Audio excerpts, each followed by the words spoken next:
Guys నేను match కనుక మనం గమనిస్తే ఎల్ఎస్జి వాళ్ళు 209 రన్స్ కొట్టారు 19 ఓవర్లకి. కానీ డక్వర్త్ లూయిస్ ప్రకారం ఆర్సీబీ వాళ్ళు 213 రన్స్ కొట్టాల్సింది.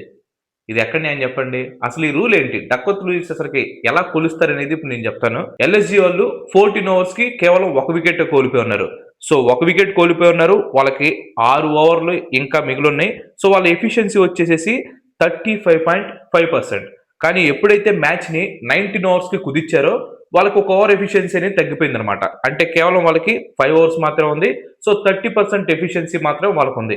సో ఇప్పుడేంటి 35.5 మైనస్ 30 అంటే టోటల్ గా 5.5 ఎఫిషియన్సీ అనేది ఎల్ఎస్జి వాళ్ళకి తగ్గిపోయింది.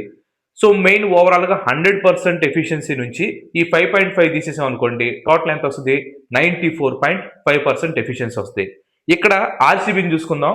ఆర్సీబీ వాళ్ళు ఆడటానికి కేవలం 19 ఓవర్స్ మాత్రమే ఉన్నాయి. సో ఇక్కడ వీల్ ఎఫిషియన్సీ వచ్చేసి 96.1% ఉంది స్టార్టింగ్ లో.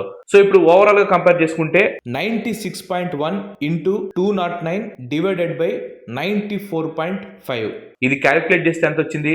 212.5 సంథింగ్ ఎంత వస్తుంది. సో ఓవరాల్ గా ఆర్సీ బౌల్ చేసి చేయాల్సిన స్కోర్ 213 అనమాట. సో ఇలాగా ఈ డక్వర్త్ లూయిస్ ని క్యాలిక్యులేట్ చేస్తారనమాట.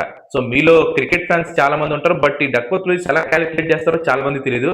సో మీ ఫ్రెండ్స్ ఎవరైనా ఉన్నా లేదా మీ క్రికెట్ గ్రూప్స్ లో దీన్ని షేర్ చేయండి.